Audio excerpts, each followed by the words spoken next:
Welcome back. Welcome back. Don't leave me here. Let's go. I'm lonely. What is it? What do they call these again? I forget. The Ura tea parties. Ura? Ura, U-R-A, or more commonly known in the English lands, the tea party of those who are not human. Yeah, more commonly in the English lands. There it is. On screen. There it is. But yeah, in Japan they're called the Ura tea parties. I don't know what it literally means, but that's basically it. The non-humans, the yokai. There's no yokai in this, unfortunately. Tragic. That's in the other work that he does. Yeah, forget about Rosegun's days. Who needs to... Rosegun's days, and when the firelight burns, and when the game ends, and all those other ones. All irrelevant, really. No one cares about. It's all about Umineko. Speaking of Umineko. Let's go. In the cathedral devoid of people, a figure could be seen still staring up at the heavens.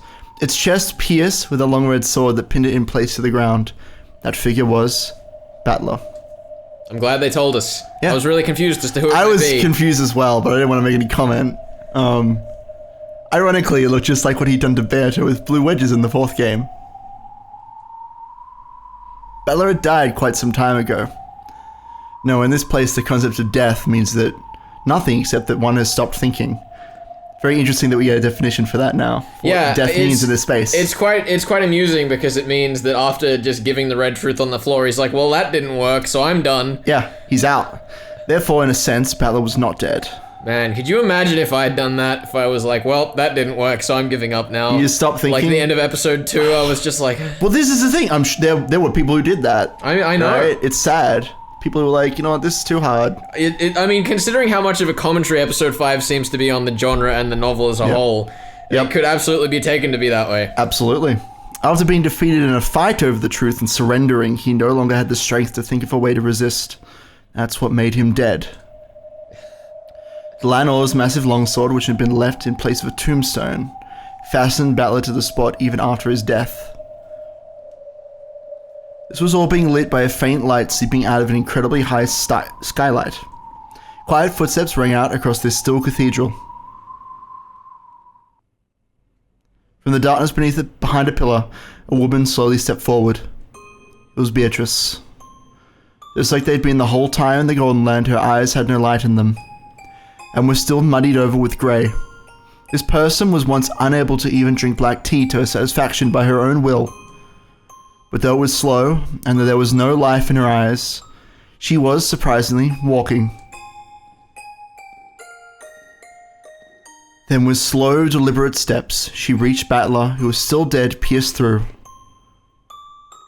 Then, she slowly touched Battler. She tugged on his sleeve. However, Battler showed no reaction. When she realized that it wasn't sleep but death, the witch with the hopeless gaze let her head hang even lower.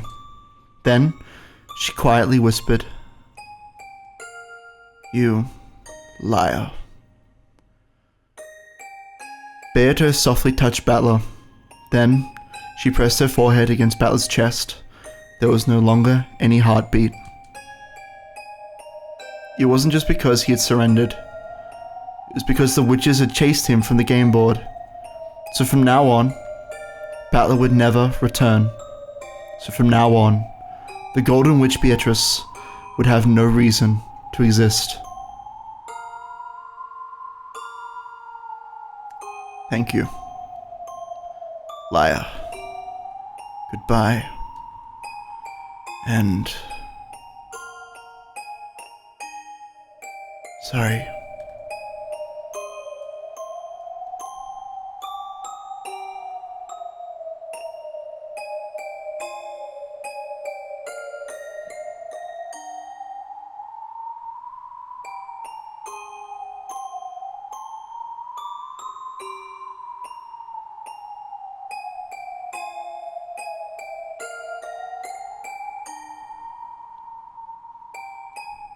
Then the Golden Witch completed her task and scattered as a spray of gold.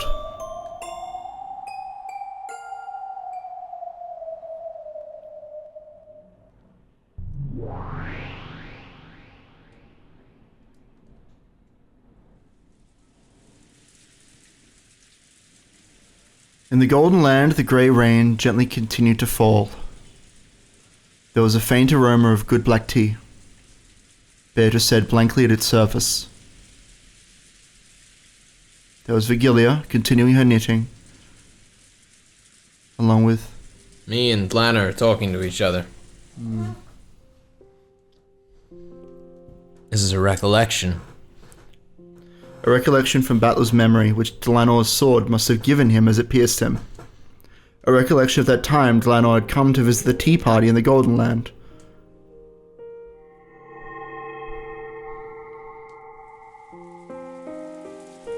It's the same with me. The next time we cross swords, I won't hold back. Bring it on, I'll be your opponent. Come at me with all you got. I promise, with everything I've got. Blanner, huh? Thought she was an emotionless killer, dull without a heart. Maybe she actually is pretty approachable. Of course, neither of us will show any mercy when fighting over the game board. For a while, we gazed at the rain-drenched rose garden as we quietly enjoyed our tea. Still, it really is terrifying, the way you fight. Knox's 10 Commandments, or the Decalogue, wasn't it? There it is.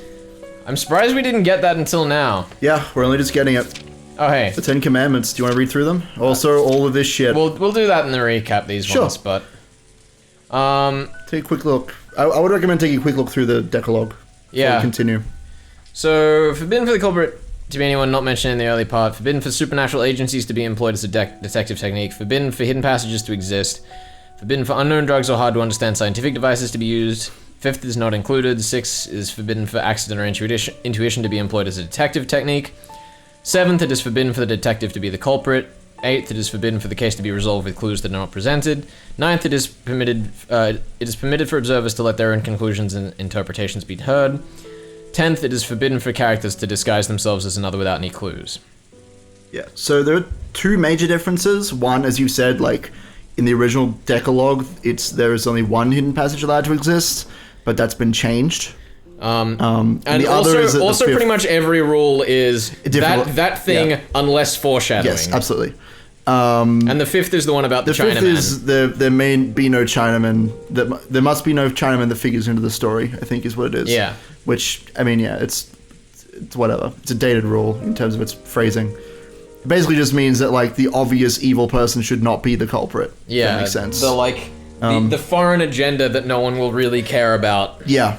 Like, oh no, it's political commentary on... Or even that it's just like, you know, you cannot, like, make the bad guy someone from a culture that people won't get. Yes, absolutely. Because it's like, you know... For example, if Kinzo was the culprit and this was only sold in Japan, him doing all of these Western things would be really weird to the Japanese audience, probably. Yeah. And it's kind of coming from that angle, I think, but I mean, it's not included, so... But yeah, I mean, as it says on the bottom, there's a lot of talk about the interpretation of the rules. And we've seen Knox, in particular, use these as red truth, even though it clearly says, like, there's interpretation involved. I still love the bit where it said she executed her own father for some reason. Yeah. That's pretty hilarious to me. Wonder what. I will say there's another thing I want to bring up in the tea party. Sure. What, now? Our discussion. Oh, sure. At the end. Because I kind of have like a bit of tangential thought process that I need to like go through step at a time. Sure. But the interesting thing is that even though this story it's being demanded that we follow Knox's 10 rules, or 9 rules, I guess. Sure. It's a Decalogue. Yeah, the other thing that I noticed is for Lana, where we mention, where is it? What are you looking for? Where is it? Where's this one? What are you looking for? My goodness. Or something with Erica, is it? These are keys... Killing her father. It might have been a line of dialogue. What are you looking for? No, it was something in one of her tips. I forget what it was. I don't know. I thought it was here.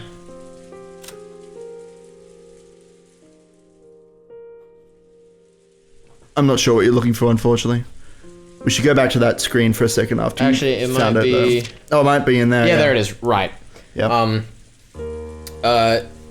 The Wright being Willard Wright, otherwise known as Van Dyne. Yeah. Willard Wright was like his real name, Van Dyne was like his pen name as an author. Yeah, the 20 wedges. Yeah, the interesting thing is that I looked over Van Dyne's rules the other night, and basically all of my solutions break them in one manner or another.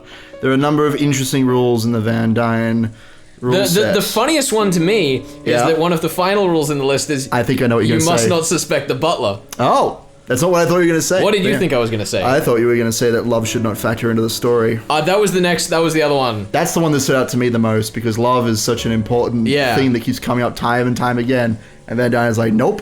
But I think that is a good way to segue into the Knox's Decalogue. Jump back for a real quick second. That last line. While fundamentalists call any infringement upon these commandments heresy, revisionists point out that many canonized geniuses have violated these rules. Knox, when was Knox alive? I forget. Long time ago. Point is, genres change. Yeah.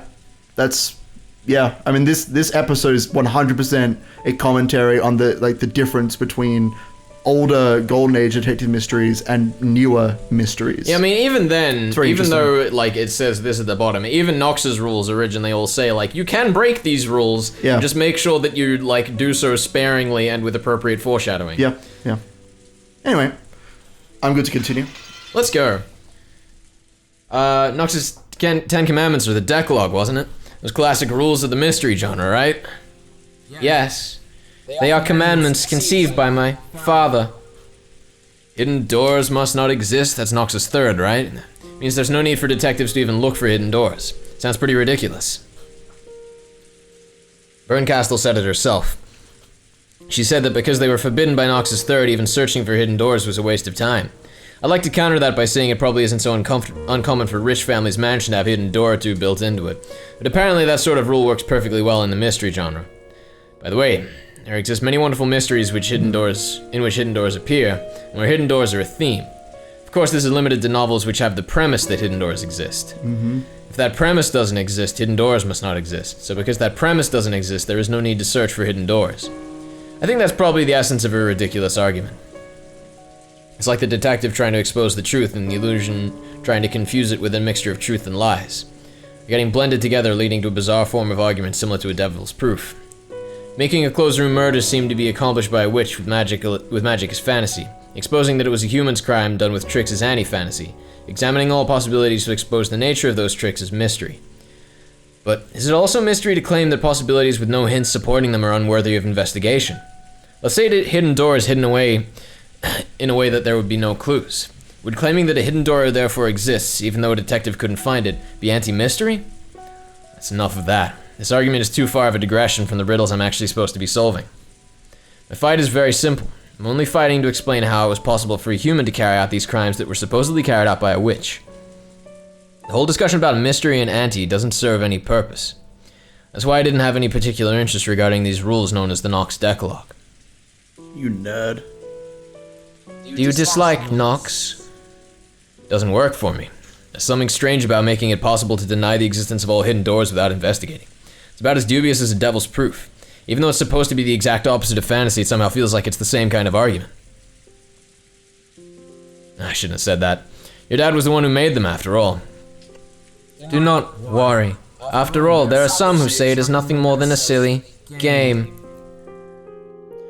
Your Decalogue feels like something very arrogant to you, right, Petlerkun? To be honest, yeah. If an actual detective said he didn't need to look for hidden doors because they must not exist, everyone would start looking around on the floor to see if some of his screws had come loose. In that case, Battler, let's say that the third commandment didn't exist. In that case, what would happen to closed-room mysteries? What if Knox's third hidden doors are forbidden didn't exist? In other words, hidden doors would always work just fine as the standard trick for closed rooms. This does not refer to hidden doors with hints or foreshadowing. It refers only to doors that even the detective cannot find because, of course, they are hidden.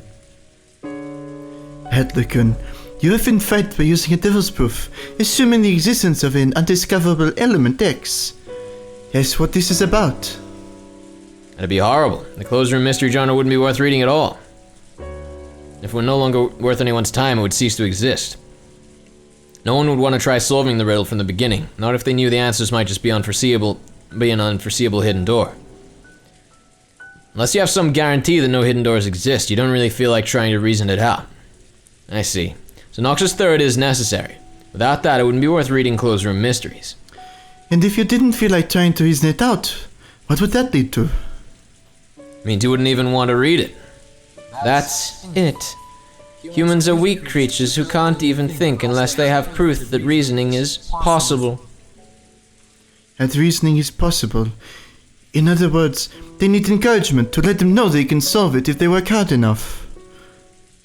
That might be true. It's the same with exercising. If you're told to run around campus 10 times, you can tough it out. However, if you don't know how many times you're supposed to run around it, you'd probably get tired out before you made it around 3 times. Same thing goes for thinking and reasoning. Humans view a problem differently depending on whether or not it's guaranteed to be solvable. In detective novels, there's always a scene where the detective announces that he's discovered who the culprit is. As a sign saying, the hints have all been given in the previous parts of the story, so dear readers, please try to reason it out. Oh, I always thought it was just a classic line, but I guess it also does have that effect. To put it harshly, until the detective says that, readers won't feel like trying to solve it no matter how much they love solving mysteries. Weren't you like that yourself in the previous games? Now that I hear it, maybe that really was the case. I think that was definitely the case for me with the epitaph. Yep. Until someone actually solved it, I was like, we're not there yet. Until somebody said, hey, maybe you should give it a shot, you know? Maybe my fight against Beato really began in the second game. At first I didn't seriously try to tackle the closed room riddles Beato threw at me. After all, I knew nothing except that people had died in a closed room and the windows and doors were all locked from the inside. I mean, seriously, talk about having no hints to go on. So I refused to argue on the grounds that I couldn't fight because the lack of clues made reasoning impossible. After that, didn't Beato sneer at me, asking whether I'd repeat that over and over in an endless repetition of moves? That time Beato said this. Flashback in a flashback. Of course not. I'll give you the thing people like you always demand. The reason you always stop thinking and then moan about it is lack of information. If you are then given information, you start doubting whether the information is true or not by denying the basis. Isn't that convenient? What clever little words to hide your own incompetence. Then she said she'd give me certain information that couldn't be denied, and she created the rule called the Red Truth.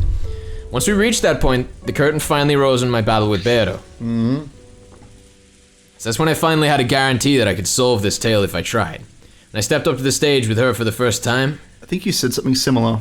What? About when the video went up in the description about how when the Red Truth came up, that's what felt that way to you. I think that's definitely the case. And there's also another thing that I wanted to bring up about the Red Truth in that line just there, where it's like Beato created the Red Truth, but yet the High Court of Heaven and all these other witches use the Red Truth. Yeah. It's like, are they just playing by Beato's rules, or is like something extra going on here? Like, why did Beato make this rule and then suddenly the Grand Court of Heaven is using it? I don't know. Why did she make that rule? It's very peculiar. Beatrice, she's a strange person. Though riddles are the only holes witches can live within, she began to give you the Red Truth, a method by which those riddles could be solved. You could say the Red Truth is a hint Beato gives me so that I can complete this war of reasoning, like candy. Because I've been given hints, it's like she's saying try and solve it, for it can be solved. An enigma that's guaranteed to be solvable can't be called a true enigma. Isn't this almost as though Beato herself is admitting she isn't really a witch? Says the man in the Golden Land who could only get there when you admitted that you're a witch? My, that does seem logical. She truly is a strange child. Beato gave no answer. With grey eyes, she did nothing but blankly gaze at the steam rising from a black tea. My father created the Decalogue to act as a crutch for the power of thinking.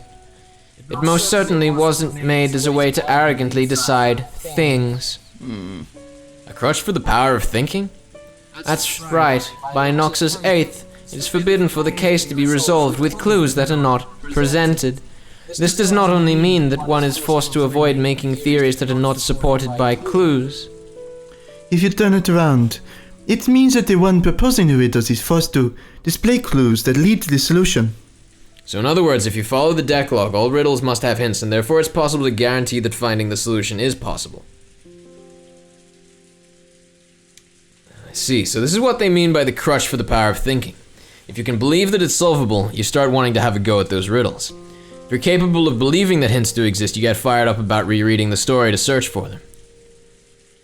I'll admit, might have the power to give courage to those who are trying to solve it. You seem to think the Knox Decalogue is a series of restrictions imposed by the one who made the mystery, but it is also vital for the readers. By using the Decalogue as a crutch, we are given the courage needed to use reasoning, as well as the willpower to reread the tale several times in search of the clues we know must be hidden there. It's like the lid of a jar of jam that's too tight and won't open. Like Mom always used to say, if you think you can't open it, then it really won't open no matter how hard you try. Same thing happens in sports. They say whether or not you have a strong image of yourself and believe you can win no matter what has a large impact on the records. In that case, the Knox Decalogue isn't really a set of arrogant and strict restrictions. You can also see it as a way to encourage readers who are trying to solve the mystery, by telling them to give it their all since it's definitely solvable. It's an interesting way to interpret it. Still, I've heard that not all detective novels around the world follow the Decalogue all the time, right? When you bump into one of those, won't you feel tricked?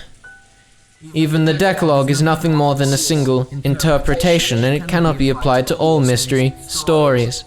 Though among fundamentalists of my father's work, it seems there are those who harshly criticize works that violate the Decalogue and call them heresy. There's no end of arguments like this in the mystery world. Was this or that famous detective novel really a fair mystery? In other words, one that followed Knox's Decalogue? What sort of argument is already an eternal theme of the mystery world? In fact, mystery discussions, arguments like these sometimes become even more heated than discussion of the actual tricks. I can understand why they'd want to criticize it. They try to solve it, believe it's solvable, and follow the Decalogue, but it's actually not made to be solvable like that at all. I can understand how that'd get pretty annoying.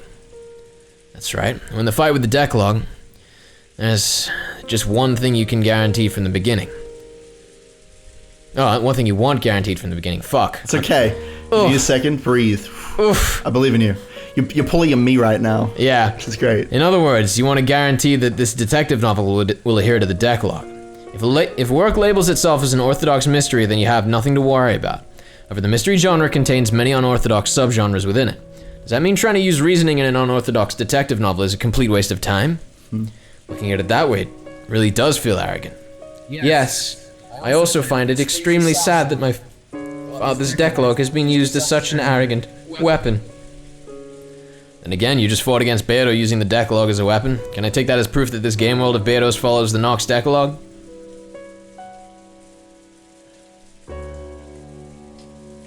When I asked that, there was a strange silence. For Gilead, Lanner, and of course Beato all remained silent for a while. Almost as though my question had touched at the core of something. That is something I cannot answer myself. Why? This is a game that this child made. A game to decide which of the two of you will win. This child has called it a confrontation between mystery and fantasy. But unfortunately, she never said it was an orthodox mystery. That means you have no guarantee that it follows the Decalogue. But at the same time, Miss Beatrice has said that her game is a contest between you and her. In other words, there is a chance that you could win. In other words, you're trying to say that reasoning is possible? If you ask this child, she would probably say that reasoning is possible. However, just as she is the challenger and you are the challenge, the two of you are different creatures. Something Beato might have proposed thinking it is solvable may or may not be solvable for you as well. For example, let's say we propose a simple riddle that any Japanese person would know. However, if that person we're telling this riddle to is a foreigner with a Japanese English dictionary in their hand, it might be almost impossible to solve. In other words, it's possible to have a one-sided, solvable problem, which might be easy for the questioner, but extremely difficult for the person trying to solve it. By the way, do you know the fun riddle? Why do dragons sleep all day? The answer is, to battle the night. It's a riddle from the English realm, so it might be a little tough for a Japanese person. For that reason, I cannot say for certain that this tale is something you'll be able to solve. However, I can promise you one thing. I'll guarantee it with the red truth. What? Beato wanted you to solve it, so she made this game, the riddles of this tale, solvable. Let alone now a guarantee with the red truth. There's the one guarantee that all those who try to use reasoning desire. I don't know if my father's Decalogue will apply to that answer or lead you to it. However, when you run into a tight spot and want a compass for your reasoning, please try using my Decalogue if you remember. It might give you renewed courage and might possibly even lead you to some new discovery. Thank you. If I'm truly stuck, I'll think about your fighting style. You sure it's okay to help out an enemy like this? Pay that no mind. I came to this tea party without a gift. I hope you enjoy this in place of a snack. And if you come face to face with me again, there probably won't be time to speak of such things so casually. Knox's Decalogue and Virgilia's Red Truth. Beto wanted me to solve it, so she made the riddles of this game solvable. In other words, Beto wants me to be capable of solving it. Isn't that proof reasoning is possible? Of course, that's from Beto's point of view, and it doesn't necessarily mean that reasoning is possible for me. Compared to before now, when I didn't even know whether reasoning was possible or not, that one line might give me a great deal of courage. At least it has the power to silence any negative thoughts about this all being useless. Unless the other party assures you that reasoning is possible, you won't do it. It's almost like love between shy young people. Love? Yes. Unless you have proof that the other person loves you first, you don't want to love them back, right? Both boys and girls want to hear someone else say they love them first. That's their dream.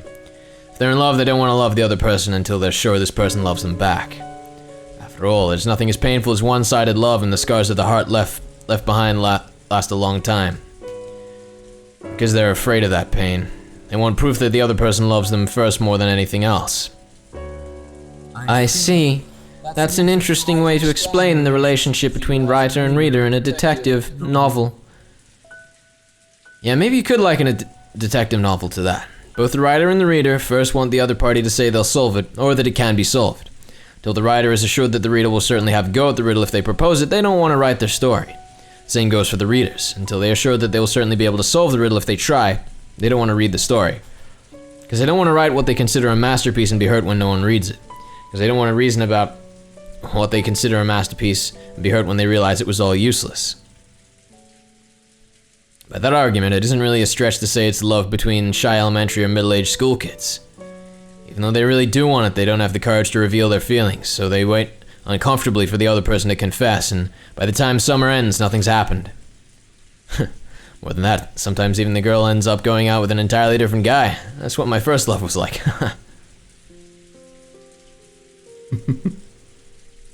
I'm tapping my temple here. Sure. Along with these one-sided feelings they can't express, they lament the passage of summer that will never come again and the days of their youth end. The writer who wouldn't write until he gained the support of readers goes for all eternity without releasing his maiden work. The reader who waited for the writer's rise to fame goes their whole life without knowing the joy of the mystery genre. Butterkun, when does this the chicken or the egg type of shy love reach the level where it can progress into mutual love?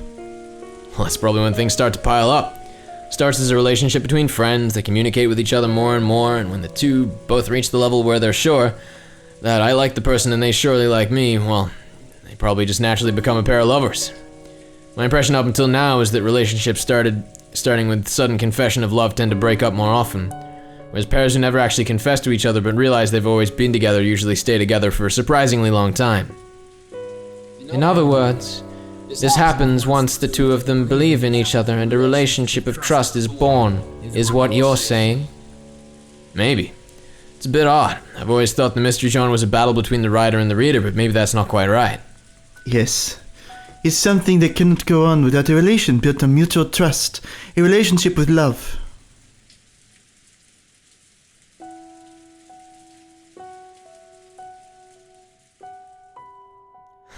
So you're saying our relationship isn't one of killing each other, but one with love? Though it doesn't look like anything more than a pair of elementary schoolers pulling each other to me. Virgilia joked at us in a middle-aged woman sort of way. Still, though I'm not expecting friendship or a trusting relationship, I can accept her as a rival. Beto's fighting at full force, trying to make me acknowledge she's a witch, also being fucking catatonic in a chair, but... So I'll respond to that and go all out, trying to deny that witches exist. How can you be so sure that Miss Beardo is fighting at full force? Can't you tell that by looking? It isn't as though she has proclaimed in red that she's fighting you at full force. And yet you still have no doubts. You are the one who said you wouldn't believe anything except the red truth. Surely this is that stage Battler Kun mentioned earlier, where communication increases and you learn how to doubt your relationship. Gilly and Lanner giggled together. One guy, multiple women, and the topic is love. Wait a sec, isn't this the worst possible formation for getting made fun of? I tried to bring back a proper mood for Tea Party in the rainy Golden Land by clumsily searching for a more noble subject. Virgilia saw right through me and laughed. Even amidst this, Beto kept looking downwards with those gray eyes, staring into her black tea. And out of the flashback yet? Yeah, that's right. Virgilia and Dlanner have given me so many hints. And yet, I barely thought about it all. I just want to say, there was so much to unpack in that scene, but I think we'll have to do it. Dude, I know, I was like, screaming at just about every line internally. It's beautiful, relationship of love, apply all of that to the first 4 games, go the fuck back and reread that shit. Get on it. That was good, like, if I'd actually mentioned everything I noticed in that scene, we would have literally been like a minute on every line. Yeah. One thing that I can talk about briefly, something that I know that fellow conspiracy theorist Seraphitic noticed is on his way through EP3. Yeah. There is a moment where Beard was about to give up her, dare I say, loving persona and switch back into her evil witch persona, and her face twists as though in pain. That is the moment that I've been talking about that you kind of glossed over. You have been so adamant that that was like all a trick, but I would propose that she is in fact doing this so that Battler can solve the mystery. I think that that's something that is definitely being kind of explained by this scene. The whole point is that Beto wants Battler to solve it. She doesn't actually want to win at all. Yeah, I mean, I still think the ending of episode 3 was, like, definitely all a ploy to still try win, but that whole sequence of it being a ploy wouldn't have been so genuine if it wasn't genuine. Yep. Because it's still a fucking ploy. Well, because she doesn't want to win, though, is the thing to kind of take away from it. She feels pain at having to switch back to the evil cackling witch. She doesn't want to play that role at that time. Because she's had such a long period of showing what I would believe are her genuine feelings of like, I want to love you and I want you to understand everything. I want you to accept that I'm a witch. That's also the whole thing with like my authorship theory is that like all of the message bottle contents is only the cackling crazy witch. Yeah. It's only once we get to like Battler narrating Purgatory and... It definitely changes. Like, there's a massive change there. I was speaking with Aspie, shout out to you yet again, sir, last night about how he was like looking over my write-up, and he's like, none of this like really follows any kind of tangible logic. And I was like, I know, because it literally like sticks together everything. Yeah. I can't like write up like this scene means that, this scene means that, this scene means I could, but it'd take goddamn forever. Yep. Because there's all of these things that line up like that, where, you know, episode 3, it's like, there's this massive change from the cackling crazy witch to... There is definitely a big change, and this is, you know, kind of the reveal, as it were, right? Maybe. Yeah. Yeah. I'm very excited. I'm very excited to see what happens here. By now, it's all too late. Let me think. Now that everything is too late, and I've already got an endless amount of time on my hands, let me think. One more time, let me think about the red truth Virgilia gave me, and the crutch of the Decalogue that Dlanner lent me. With the red truth, Virgilia guaranteed that at the very least, Beto left enough room in this tale for me to achieve victory. That red truth guarantee will once again give me the power to start my heart beating. And there's the crutch of the Decalogue which Dlanner lent me. Dlanner herself warned me in the beginning that the Decalogue isn't so almighty that it can solve all riddles. However, she said something about how it could be used as a method to solve. No, to take on riddles. Let me try it. Though there's no guarantee this tale is mystery or fantasy, let me believe that I'll definitely be able to solve it. That it's a solvable tale, a mystery, and let me take it on one last time. Wake up, boy. When I came to, I was suddenly in that strange tea room where I'd often argued furiously with Beato from across that table. And of course, Beato was nowhere to be found. It was just me, isolated and alone. That's okay. Even so, I won't stop thinking. Okay then. What were Knox's 10 commandments again? I'm sure Dlanner explained most of them when slamming me with them. Of course, even I recall them vaguely. What was the first one again? Allow me to speak. Knox is first. It is forbidden for the culprit to be anyone not mentioned in the early part of the story. When I muttered about what the first one was, as if answering my question, Dlanner's subordinate appeared. Without bothering with an unnecessary hello, she told me nothing more or less than what I wanted to know. Yeah, that's it. The first. The culprit has to be one of the people mentioned in the early part of the story. In other words, the culprit must have already appeared as early as the first game? True, that's the most basic of basics in the mystery genre. A classic assumption. A classic assumption. I've really been keeping to that assumption? With each new game, the number of people in this tale keeps increasing. It violates the closed circle rule. By that point, everything gets screwed up. Did I give up on the inside, thinking that the true culprit or mastermind must not have shown up yet and the reasoning was therefore useless? If I read this tale as fantasy, new characters keep showing up to the point where even having demon kings or gods or creators appear wouldn't be strange at all. Even if the true mastermind first appears in one of the last episodes, I'd have to accept it. However, if I read it as a mystery and stick with that conviction, then there's no need to worry at all about anyone who shows up later, because Knox's first clearly states it's impossible for the culprit to be anyone who appears later on in the story. Of course, there's also what both Lanner and Virgilia said. There's no guarantee that this tale follows the rules of the Decalogue. So of course I can't deny the possibility that the culprit first appeared in the second game or later. However, this is one way of thinking. This time, forget about the devil's proof completely and try to borrow the power of the Decalogue in my thinking.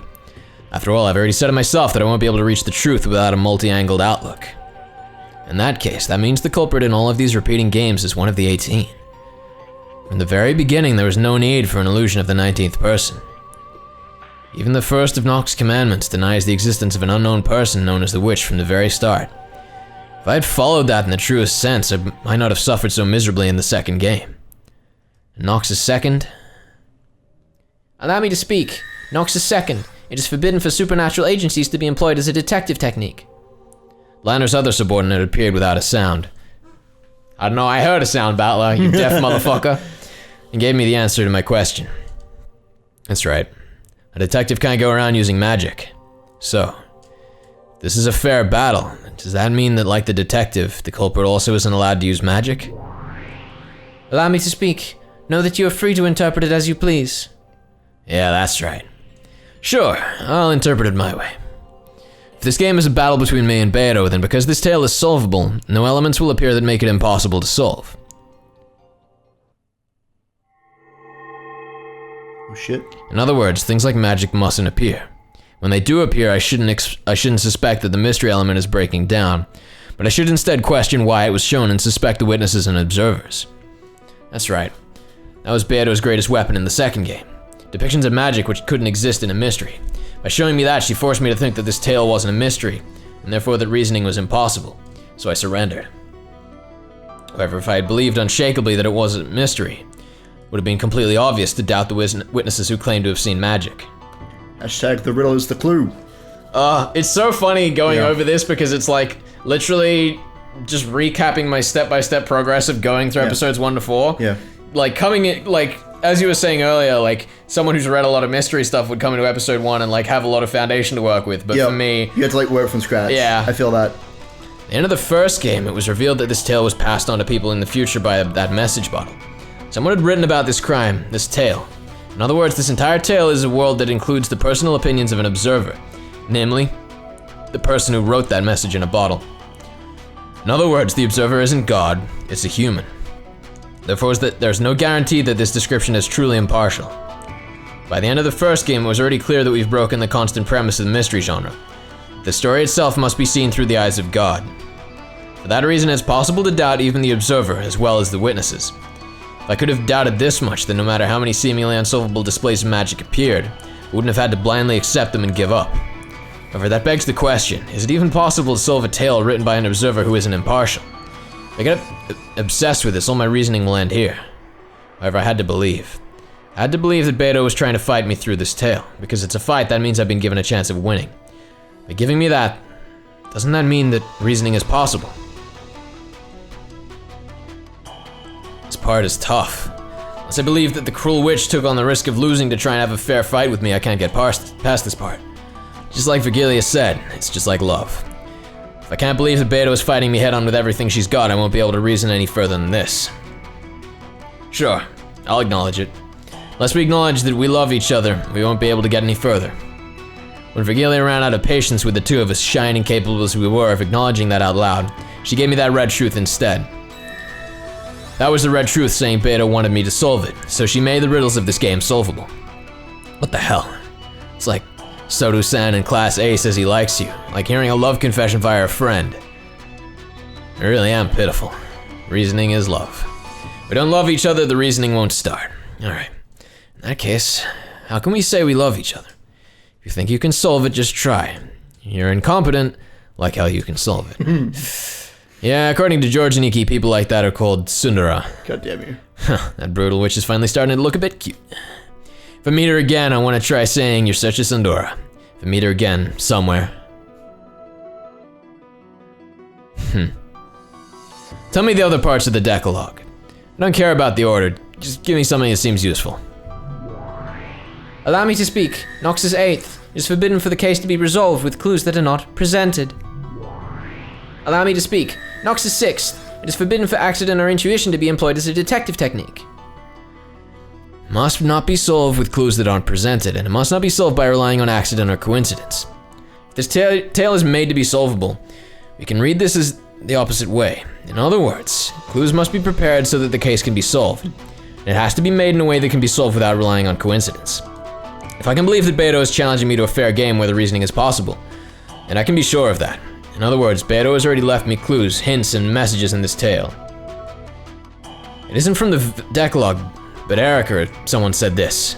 There are 3 riddles to be exposed in any mystery. One is the whodunit, who is the culprit? One is the howdunit, how did they commit the crime? One is the whydunit, why did they commit the crime? All of this means that clues related to these 3 riddles are already presented inside the tale. No, strictly speaking, it's like this. Because she wanted me to solve 3 riddles, Beto scattered hints about. Though whether I'm capable of catching those or not is another matter. Even if you think a riddle you propose is easy, it might be difficult for the person trying to solve it. In that case, it's only natural that there'll be a difference in how difficult each person finds it.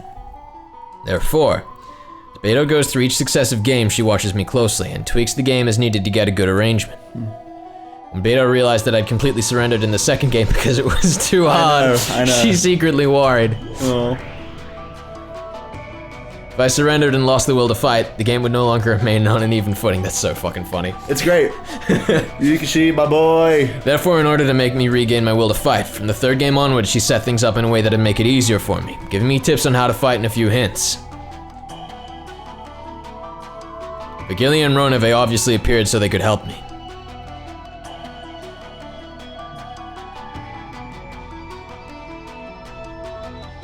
Also, though we still had the usual crazy magic shows, she gave me the metaphor of the Brown Tube trial, as well as tips on how to fight back. I finally understood how to fight, most likely at the end of the 4th game. Beto managed to have the all-out showdown with me that she'd probably wanted. Then Beto acknowledged that my abilities had become full-fledged and entrusted me with her heart. Entrusted me with explaining this tale, didn't she? In that case, it really was dumb of me to boycott most of the 5th game. Just because I was so disgusted with the 2 witches. Doesn't matter who the game master is. All I need is to search for the truth in Beto's game. On the contrary, I should probably thank these witches just a little for continuing the game in Beto's place now that she's gone and left everything to me. That's a bit of a stretch. Of course, I doubt those evil witches were trying to do anything of the sort. Culprit, crime, motive. The answers to those 3 ultimate riddles, the hints, must be scattered throughout the previously shown tales. It's probably a very faint light, like trying to find beads that have fallen onto a sandy beach. They're definitely there. But they're so faint that unless I believe strongly, there's no way I'll be able to find them. Please, allow me to speak. What is it? Go back through the tale. Know that you will be given them as long as you don't lose sight of the truth's faint light. Right now, through this tale? Know that for reasoning to be possible, a trusting relationship is required. Yeah, I know. In fact, maybe I finally noticed just now. It's something that's been repeated over and over again through the tale, persistently so. Without love, the truth cannot be seen. Fuck yeah! My boy. My boy! There you go. Slowly, the team room dissolved into darkness. And as though I was slowly sinking into a pitch black sea, I passed through the crevice of the long journey I'd taken with Beto, and kept on falling and falling. It was a bizarre experience, like crossing over the boundary of sleep while still conscious. Here we are again, boys. Back in the sea of... Fragments. Whatever the other word is. Sea of fragments, or the Kakra. Several tales before it became faint bubbles, no, were they small shining fragments, and were scattered like stars amongst the pitch black sky. Kept sinking on and on into that sea.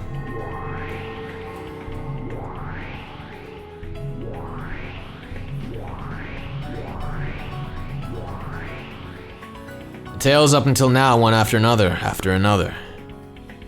Virgilius guided Dante to Mount Purgatory and brought him to the feet of the Eternal Lady who waited at the top, Beatrice. Therefore, the innermost depths lay not at the bottom, but at the peak of Mount Purgatory. The Eternal Lady had been waiting there for Dante the whole time.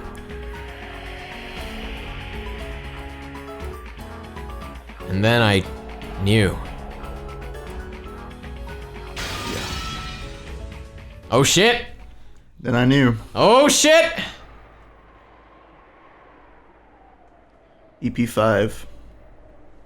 I finally reached the truth. To the depths, no. To the peak of Mount Purgatory. Idiot. You really are an idiot. That hurts. He woke from the sleep of death, and bit by bit, his sense of pain came back to him. On Battler's face, which still looked up at the heavens as he hung there pierced by the longsword, a suffering and alive expression gradually returned. You really are an idiot. A huge idiot.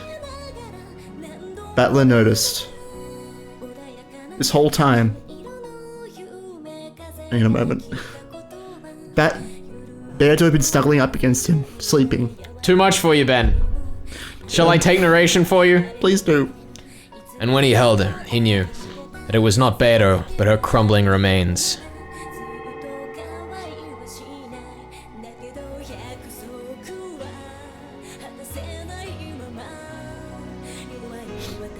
So when Bella just tried to hold on that form as fragile as ash, then just like a sandcastle made on a beach washed away by a small wave, it fell apart and lost its form.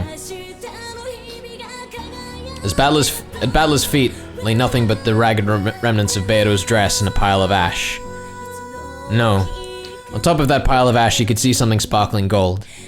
It was the husk of a single gold butterfly which had been torn to bits. And so Battler knew. I've definitely reached the truth. However, I wasn't able to do it while Beto still remained in this world. Beto, you really are an idiot. Finally reached the truth of this crazy riddle you've created. Just like you wanted. I didn't lose heart, and I finally made it there in the end. So why did you lose heart without waiting for me? You believed so strongly, didn't you? That I definitely reached the truth. So why? Why couldn't you believe with me and wait? You aren't the one who's been forcing endless torture on someone else. It's me. I've been the one putting you through such cruel torture. You resisted until the very end and kept on protesting to me. And even though I've now finally reached that truth, to think that you couldn't wait any longer and that it's all too late. You idiot. Why did you lose heart before me? Damn it. It's my fault. I forced her to endure this torture. In fact, she's been doing a wonderful job sticking through it for so long. Over and over again, you kept on protesting to me, and because I was so incompetent, it was as though I couldn't understand the truth. Idiot. Your riddles. Too twisted. Why couldn't you say it more simply? Idiot! Ah! His scream of pain filled the sad cathedral. A sad witch who wasn't able to communicate the truth to Battler. A sad man who wasn't able to understand the witch's truth. Battler's howl of anger and sadness rang out for that pair. The clock hung in the cathedral showed that it was midnight on October 5th, 1986. Time was up for everything. You're kidding me. Don't set something like a time limit on this difficult riddle you're so proud of. No, I understand. Even though there was such a faint chance of that miracle happening, you prayed for it to happen. You're just like grandfather. You prayed for it and bet on the power of a miracle. One so unlikely that it was totally impossible, less likely than finding a bead you've dropped on a sandy beach. And that means I've now truly arrived at that miracle. However, your time didn't last long enough. If I reached this point even a little sooner, I could have seen the truth. Even if it had been right before the time was up, I might have been able to save you. But right now I've been run through pathetically. I can't even hold what remains of you. As I attempted to pull the longsword out, I tried stretching out my arms and kicking my feet, struggling to at least touch your remains, but nothing worked. Shit, damn it! At time I noticed a golden glint on the palm of my hand.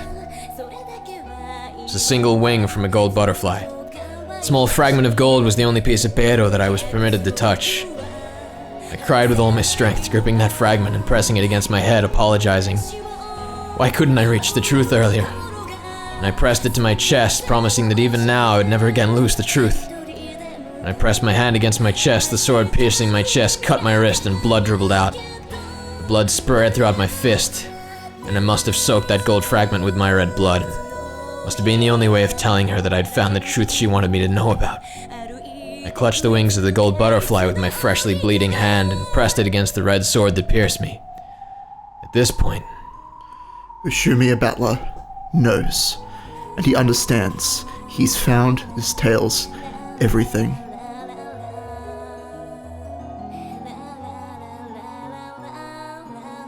At that time, it seemed as though a faint golden light leaked out of the gaps in his clenched fist.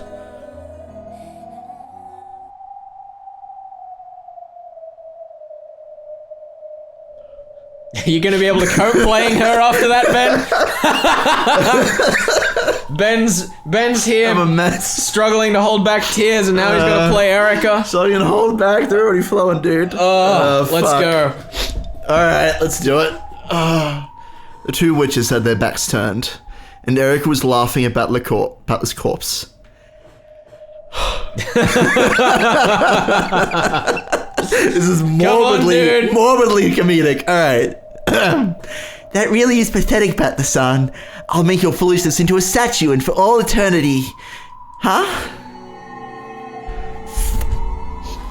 At that time, Battler's chest. No. The red longsword that pierced Battler began to sparkle gold from deep within his chest. I contest that is white. Hope you're fucking ready. I am that so ready. That bright golden light began to change the red sword's color, turning it gold. Let's go. Let's go. What's going on? The Battler is... What is this? Shotgun. Battler coughed up blood and groaned. His consciousness came back. His will to live, his will to fight, came back. The red longsword that pierced Battler could no longer be described as such. By now it had become a golden longsword. Then, slowly, gradually, it pulled itself out of Battler's chest. It finally pulled itself free and started dancing through the air, and stood up in front of Battler's eyes as though it knew who its master was. Battler, crawling on the floor and moaning, grabbed the golden longsword, and though it looked painful, he slowly rose to his feet once again.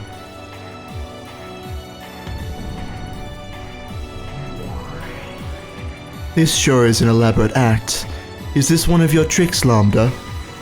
The glow, it couldn't be. Lambda stared wide-eyed at that bright golden glow in awe. When she noticed that Battler's resurrection wasn't part of a script Lambda had thought up, Byrne also frowned slightly. Sorry, retrials will not be permitted. She has to assist us eliminate this resurrection illusion. Understood. 4-5, 4-10, firing permission granted.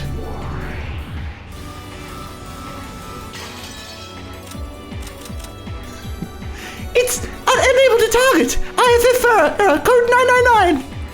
Eek! 999, you say impossible!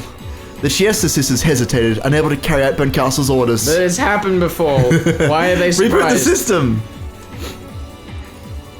Lambda, what kind of farce is this? The illusion of the witch has been completely destroyed and the trial ended with our victory. Sorry, Burn. You'll have to stick around a bit longer. Isn't that right, assuring me about the... Yeah. Sorry to keep you waiting, Erica. Bone Castle. Now it's time for my truth. Request for a retrial accepted. The Assembly of Witches retracts the adjournment of the Court of Illusions. Objection. This trial has already been concluded and the results have already been announced. Objection overruled. All verdicts are overshadowed by new truths. Oh, you motherfucker. Objection. Not only has Battler been banished as a player, he also doesn't hold the rank of witch. He isn't qualified to call for an appeal. Objection overruled. He already does have that. By the name of the Lambda Delta Witch of Certainty, I acknowledge it. Shirmia Battler. I acknowledge you as the new Golden Witch. No, as the new Endless Sorcerer, Shirmia Battler. Fuck yes! Oh boy.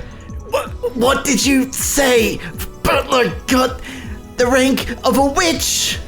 The rank of a witch, which she had desired for so long, had been granted to Battler so quickly. And on top of that, this wasn't anything temporary. This was an official, proper authorization by Lambda Delta. Erica couldn't accept it, and her face turned bright red. Looks like that kid's game really will keep us entertained until the very end. Sure, I'll play along. Erica, you handle this. The red truth you created with me is perfect. The construction of truth that makes Nazi the culprit is perfect. Battler certainly won't be able to break it. Of course, my master. There's no need to worry at all. Anyway, Siesta Sisters, my master ordered you to fire, right? How long is it going to take you to carry that order out? Error code 999. An access code is required to target the territory lord. Fourth Empire bitches! Here we go. Yeah. I told you we'd do it. Yeah. 410! 410, best go. Territory lord? Who is? Who controls this fragment? I do! Territory lord? You don't mean Battler is. Yes. Shirmia Battler has been authorized as the official territory lord of this fragment. That's right. So, you still don't understand? You don't know what the gold sparkle signifies? He's reached it, Battler has. He's made his way to the innermost depths of all truths. That means Battler's understood everything about this world, this tale, this game. In other words, he's reached the position of the game's master. I bet you don't want to believe it, right, Vern?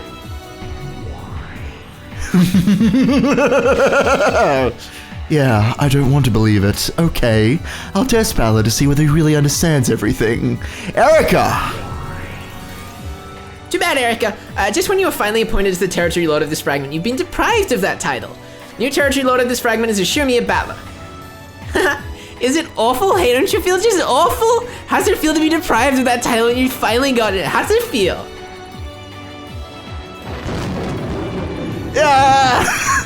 Battler! If you think you can disprove my theory, just try it!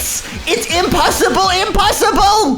The theory I've created has no holes. It's impossible to deny that Natsuri is the culprit. Damn, you fucking went ham on that one. That was good. Fuck! It's just straight out the gate. Yeah, there it is. No holes barred. I can construct a theory with someone other than Natsui as the culprit. It may be that your truth is impossible to disprove. If so, that means your truth won't be able to deny my new truth either. Battler spoke with the red truth, allowed him by his status as sorcerer. A culprit other than Natsuhi? Ha! How's that, Glanor? Let's see where this delusion of Battler Science takes us. Is Delana just like fucked off? No. Nah, she's here. Slowly, Delanor stepped forwards. In her hand was the red longsword of the Decalogue. She also had a blue short sword. In Battler's hand was a golden longsword. The two rivals, once again, no, for the first time, they truly confronted each other. You're like reading through this so quickly. There's like all of these pauses and you're just cutting them out to get through it. No, we're through it. We going fucking ham. Battler, I've been waiting. Sorry to keep you. You did not. Your return was sooner than I anticipated. Kill him! Glanor Knox! Glanor's form disappeared in an instant, as though her slow, dignified movements from before were only a lie. The curve drawn by the long sword of red truth burned itself into the retinas of those who saw it. Before anyone had enough time to follow that curve, it was already approaching Battler's chest. Lady Erica's reasoning has already solved the 5th game. No new facts exist that overturn the truth created by this reasoning. It's possible to show a different truth by using a different interpretation. When multiple truths exist in parallel, the authenticity of both is questioned. In this closed-off world, it's possible for differing truths to exist at the same time. Furthermore, as long as multiple truths exist, it's impossible to claim that any of the truths are a single truth. In other words, even if I can overturn Erica's reasoning, by questioning its credibility and conquering it, I can defeat it. Burns' reasoning is perfect. You won't be able to overturn it easily. But still, if you can present a theory on par with Burns, the fight will come down to a verdict. That means either one of the truths might be defeated and denied. What a laughable script. I'd expect nothing less from a demon script. Then let me ask, what is this theory with someone other than Nasui as the culprit? Battler's golden longsword drew both red and blue curves at will. It's possible to construct it using the revenge of the baby from 19 years ago, the one from Aunt Natsui's confession. Oh god. Knox is first. It is forbidden for the culprit to be anyone not mentioned in the early part of the story. A person introduced in the 5th game cannot be named as the culprit. Hope you're ready for this. What if the baby from 19 years ago was among us since the very beginning? For example, what if it was me?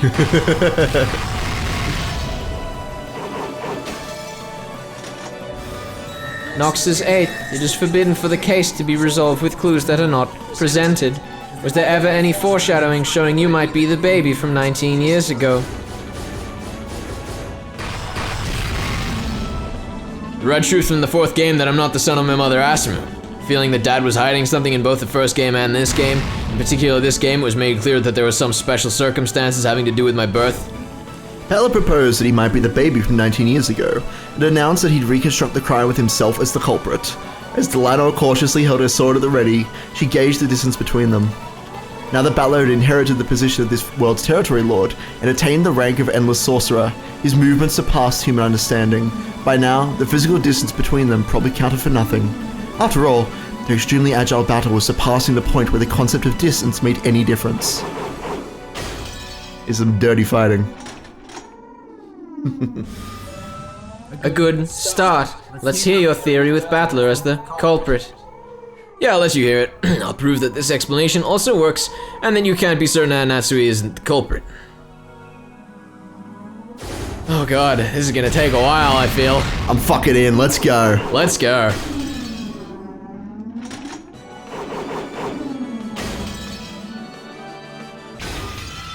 Good. If you're supposed to be the culprit, that creates several contradictions. I'll use those contradictions to reap your feeble truth. I, Fudo Erica, the detective and witch of truth, will... This time, Erica stepped forward. She getting a new outfit? Is that what's happening?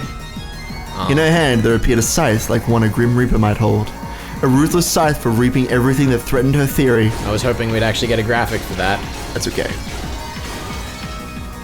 It's only possible for the crime to have taken place between midnight and 1 a.m. During that 1 hour, you were in the dining hall of the mansion. Therefore, it was impossible for you to commit the crime.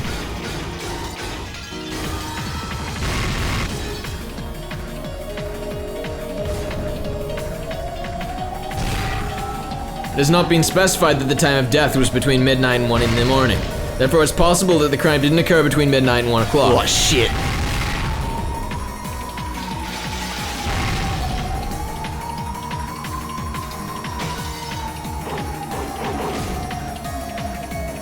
There's a restriction on any murders in the cousin room. From 1 a.m. until the discovery of the crime, it was impossible for any criminal action to occur in the cousin room. Blanor, now! So hard to follow. I love it. Knox is 8th. It is forbidden for the case to be resolved with clues that are not presented. If the crime actually was carried out in the cousin room, clues must have been shown. Because clues were not given to the detective, Lady Erica, who was on watch for any abnormalities inside that room until morning. Such crime is impossible. By the time of the crime's discovery, you mean the point at which I let out a scream and everyone gathered there. Even if it was impossible to kill them before that point, it was possible to kill them afterwards. Bella! Battler used a blue flash to deflect both of the red truths that Eric and Delano had flung at him. Erica's eyes went wide. After all, what he had said was completely absurd. At that time, they still hadn't been killed, even though corpses with their necks sliced open were laying right there. The death of the four in the cousin room has been proclaimed with the red text. Are you trying to use the illusion of the witch? Are you trying to resurrect George and others using the concept of magic, even though they were dead at the time? I see, since you believe they were dead by that point, it probably looks like the dead have been brought back to life to you. So this might look like magic in your eyes. In that case, I won't be the one to take the next shot at you. Fool! How often do I have to say it? The deaths of the four people in the cousin room have been proclaimed with the red truth. Furthermore, those corpses were witnessed by a large number of people. Furthermore, it's already been proclaimed in the red that no examination of any corpses would lead to a mistaken result. Take that, dead people! Take that, dead people!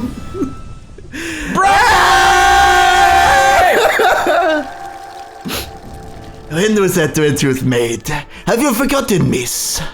The fierce shower of red was blocked by a magical barrier set up by Runaway, who suddenly appeared right in front of Battler.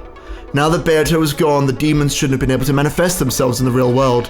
However, he existed here, and calmly dealt with Erica's attack. You, Runaway, how did you get in here? Well, who cares? This all works out nicely. Now there's no need to go looking for you. I'll capture you here and deny your existence too. I'll leave it to you. Teacher, you can't control everything with a single arrogant truth. Yes, your majesty. Well then, allow me to be your opponent for a bit. What do you say, miss? In that case, when do you claim the Red Truth death proclamation happened? Are you saying you can pinpoint that? You can't pinpoint it, so you can't deny that the death proclamation was made at the time of the crime's discovery. Nah, it's easy. This is easy. This is easy, my boy. It's too easy. It's too easy. Let's go. When this court was opened, Lady Lambda Delta made a proclamation. She said this is a midnight dancer session. The death proclamation was made at midnight on the second day. In other words, at the end of the game. That does not deny the possibility that the murder occurred after the morning of the second day, after the so-called discovery of the crime.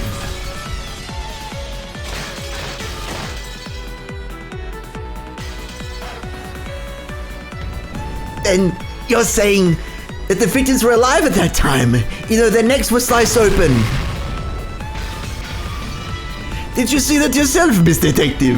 True, our current understanding is that no corpse will lead to a mistaken examination, no matter who performs it, but no rule name so far has prevented something other than a corpse from being called a corpse. Erica swung her scythe recklessly, but Runaway blocked everything with elegant gestures made with the shield on one of his hands.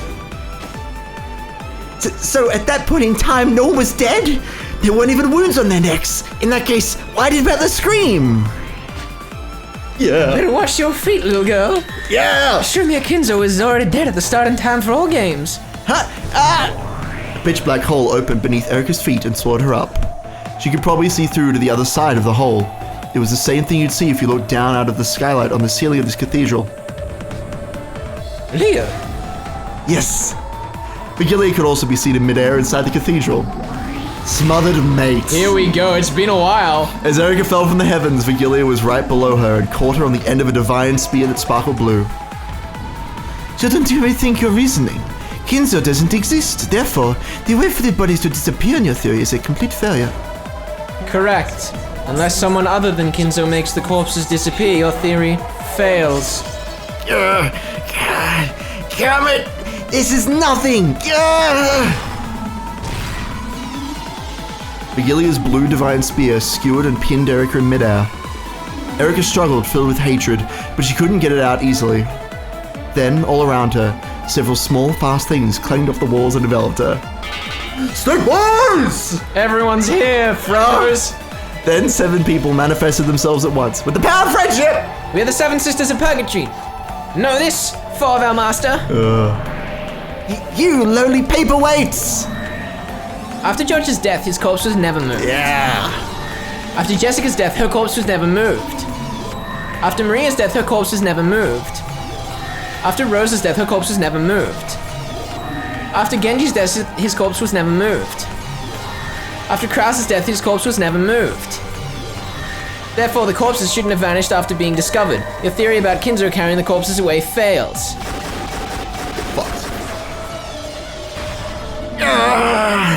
But so what? Even without Kinzo, I can explain how the corpse is this. I, Fudo Erica, have to revise my theory. I do, the detective does! Erica was probably capable of escaping this, even with Kinzo's existence denied, by making only a small revision to her theory. However, to her, having to revise a theory she had already created was extremely humiliating. Looks like you turned around with your plan too much in order to corner Nancy like that. You played around too much with your reasoning. At this point, your master isn't the only one who can speak of Kinzo's death with the red truth. This is what you get for playing around in the witch's darkness. Know that, Fudo Erica. Of course, even Erica doubted Kinzo's existence from the beginning. However, it had previously been impossible for anyone to deny his existence in that trial, except for Bencastle and Lambda Delta, who had sided with each other. And because of the willful silence of those two, the truth about Kinzo had truly been unfixed. And yet, to think that Battle had become a witch, a sorcerer, and capable of using red without proof? However, she had her own Inquisitor of Heresy, who could also use red without proof to counter. But yet had been agreeing with the opposition thus far. Yeah, totally. The door! Knox is second. It is forbidden for supernatural agencies to be employed as a detective technique. If you would show that Kinzo has died with the red truth, then I demand you display proof of a human's truth that could be used to make that point. Get that Knox shit going. Give me damn geezer. Overcome it, battler. Don't let my corpse stop you. Even Kinzo's on board. Like, I'm dead. Get over it. Presentation of evidence. I'll present a corpse that could possibly be identified as Ashuramiya Kinzo. Can you prove this sort of corpse is Ashuramiya Kinzo's? No matter how much it resembles him, unless you can prove that it is him, it is possible to claim that it was a substitute corpse from someone else. Can you show that it was Kinzo's corpse with the truth of humans? In this case alone, and with the red truth specifically, no counter-argument will be valid.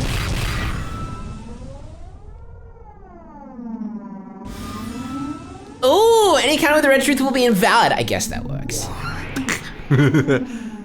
It may be true that the existence of third-party corpses has always been denied with the red. However, saying that with the red is forbidden, Battler has nowhere to run to. That's right. The closed off for Kenjamin, there's no objective way to show that this corpse is grandfather's. And that itself suggests the possibility that his corpse is a body double. The unidentifiable corpse cannot serve as proof of Kinzo's death. Checkmate. My theory does not waver.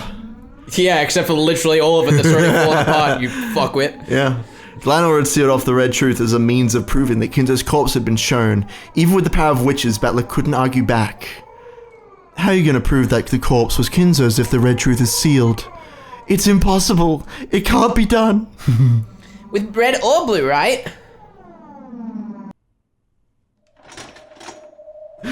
I see you praying to Battler right now. There it is! Ah! I guarantee that this corpse is Ashuramiya Kinzo's corpse. Wow! Get on, boy! Called it from a mile away. I'm into it. So what does this mean? That's a great question! Gold, What? boys. Gold fucking truth. Ah, it's so cheap, but I love it anyway. No, it's brilliant. It's brilliant. You have no idea. Let's go, boy. Oh, This is you. I've been waiting for it. The moment the blue appeared, I was like, we're getting more of these. And here's one. We still got purple to go. That's the only color of magic we haven't used now. There we go. Then when Glanor met with Battler's golden flash, she was unable to fully block it with either her red longsword or her blue short sword, and she was blown backwards into empty space. It was a direct hit without any miscalculation. Though she had always seemed as firm as a small giant before now, she was finally blasted away and slammed against the wall as though she was the slender girl she appeared to be. Glanor, what are you? A splendid gold truth. It is valid. Gold truth? The golden longsword, which had been drawing red and blue trails before now, finally drew a curve that retained its divine golden color. The truth it showed was neither red nor blue. It was gold truth. What is that? Lambda, does this follow the rules? Yeah, gold truth valid. The gold truth can only be used by the territory lord of this world. No, only by the game master himself. What did you say? Gold truth, a divine truth woven in a different fashion than the red truth. Its strength is on par with the red truth. It may sometimes be inferior, but it is sometimes superior. That glitter is proof that Beto-kun truly understands Beto. I've shown it. I've shown the corpse's grandfathers. Yes, gold truth, accepted. Unless Lady Erica's theory undergoes some revision, it will be destroyed. What the... Erica cried out in pain. It wasn't the pain of her body being pierced. It was the pain of her own theory being defiled. I see. It's like, and then there were no Ackroyds. Just when did this? What a crazy mashup of great works. Bella, it would be excessively unrefined to say that anymore. Even without saying another word, you've fully made your truth about Corpse's disappearance understood. I see that thing you're thinking of doesn't conflict with any of the rendered in this trial so far. Your truth based around the revenge of the man from 19 years ago has been completely understood and processed. And I proclaim that your truth has now been established. What the? Why is that, Great Lady Lambda Delta? He still hasn't explained everything. I still have many ways to argue back, like Hideyoshi's closed room, the seal in Natsui's personal room, and the button in the closet. Do you really still think you're capable of defeating Battler's argument? Only Erica, the one who was supposedly so intelligent, couldn't understand. She couldn't understand that Battler had already reached the real truth.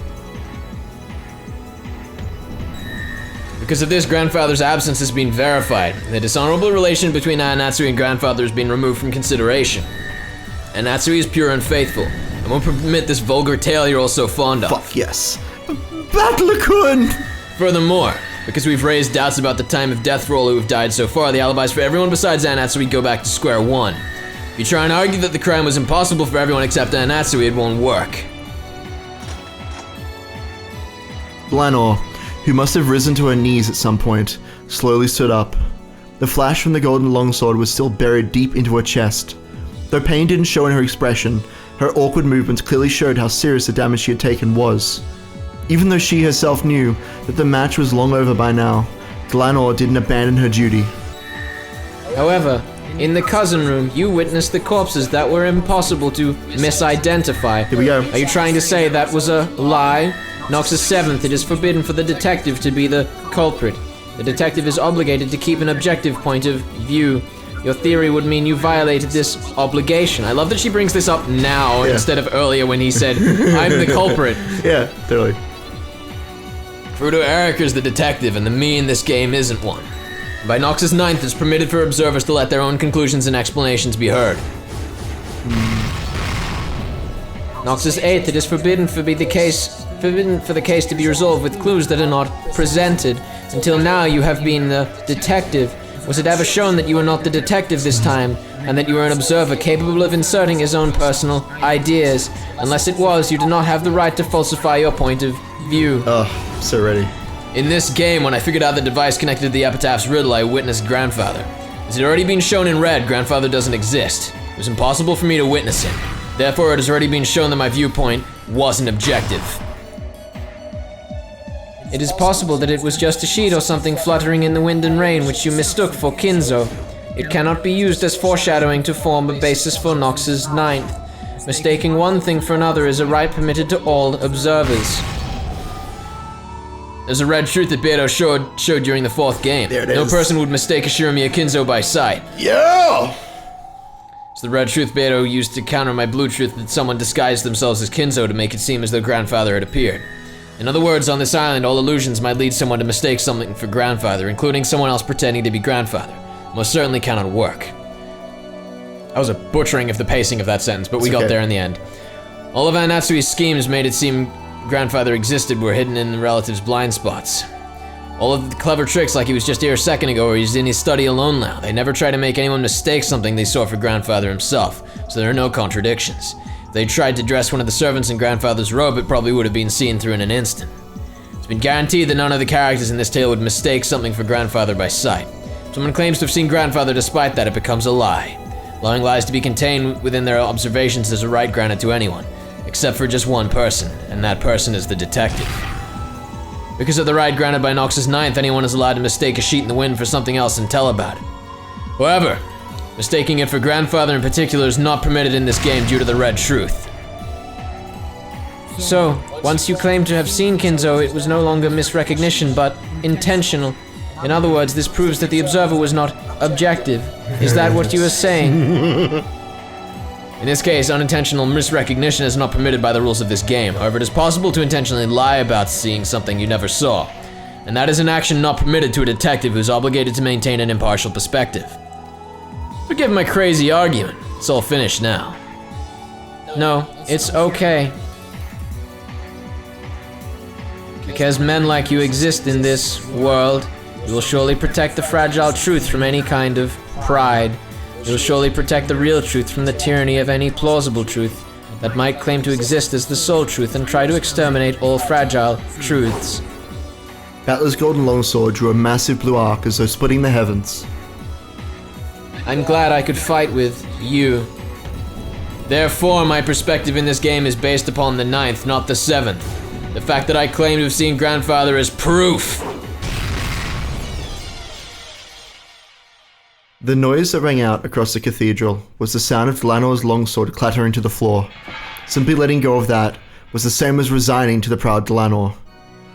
Though the blue trail Battler had drawn was aiming right for the top of Delanor's head, it stopped a hair's breadth away.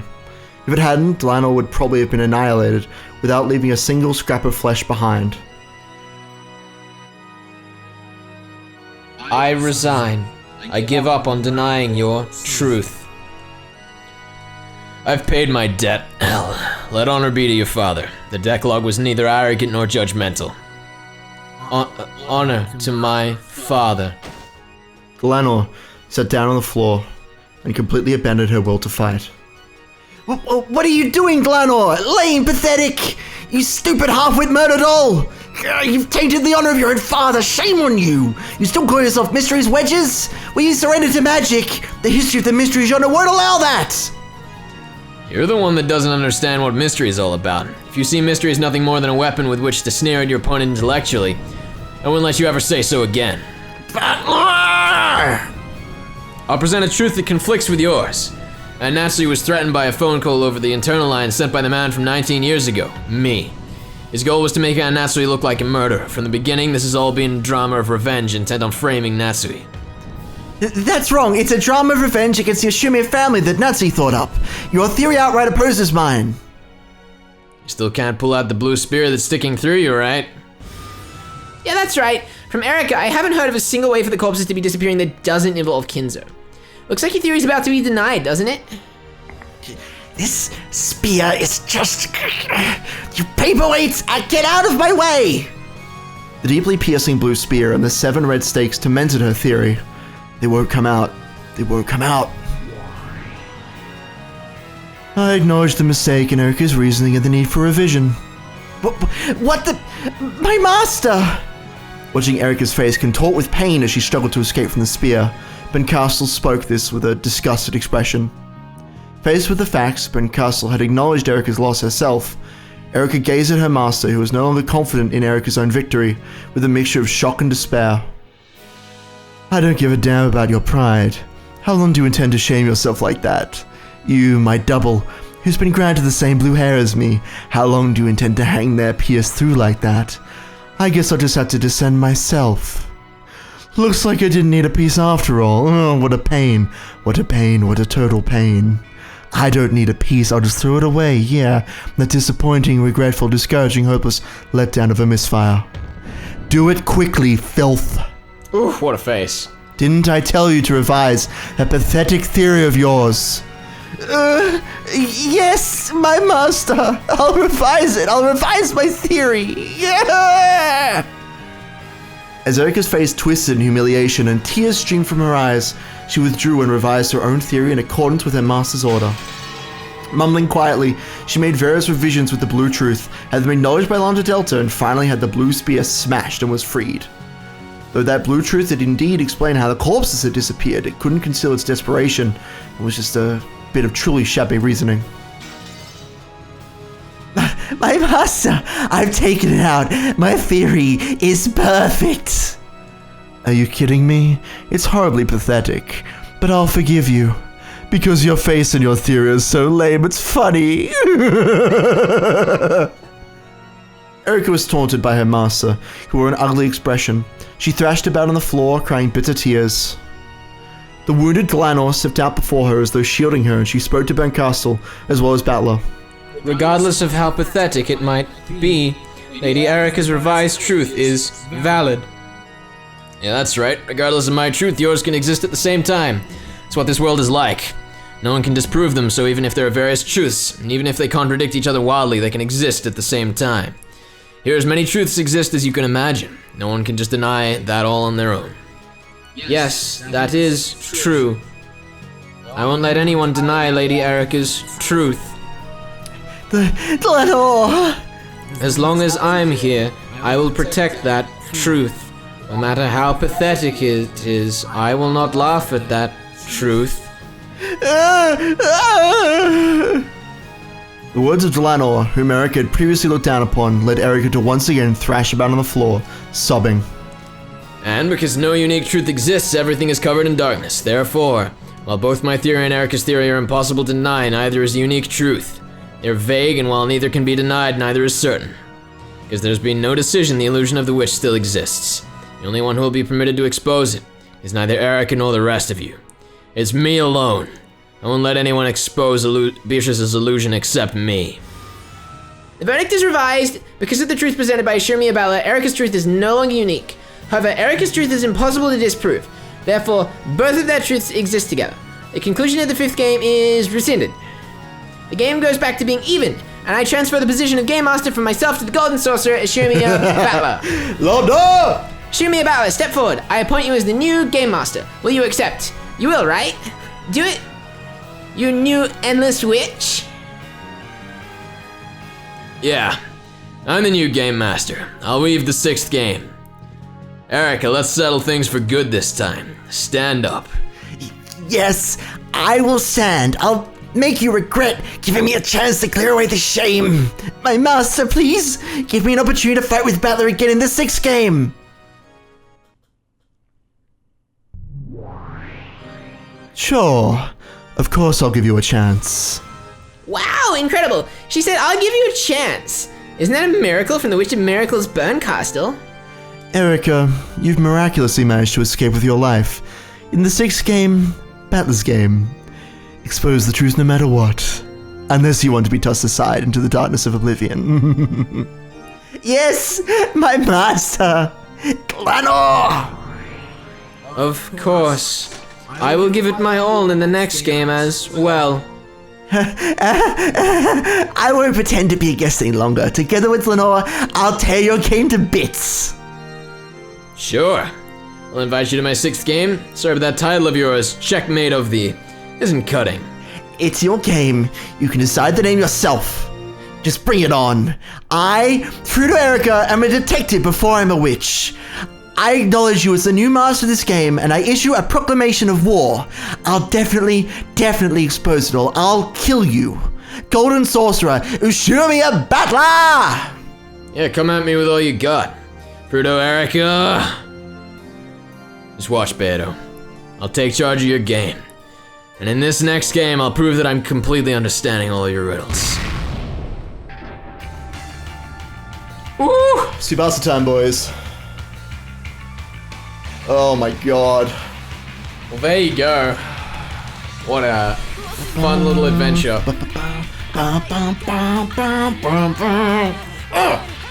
Subasa means wing. It's good shit. It's good shit. Oh my god. That was a fucking ending.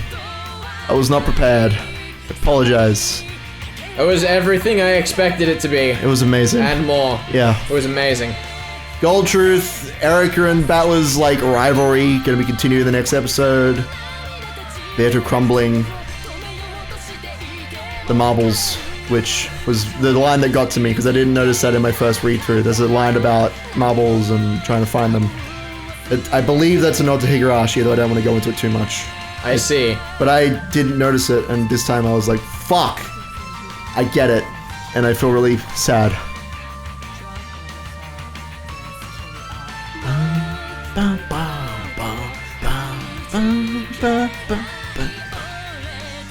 Well, next time on Tea Party Boys. Yeah.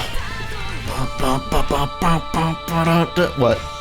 I am so ready for this. Look, Episode 6, come at me, boys. it's gonna be great. Come at me. And scene!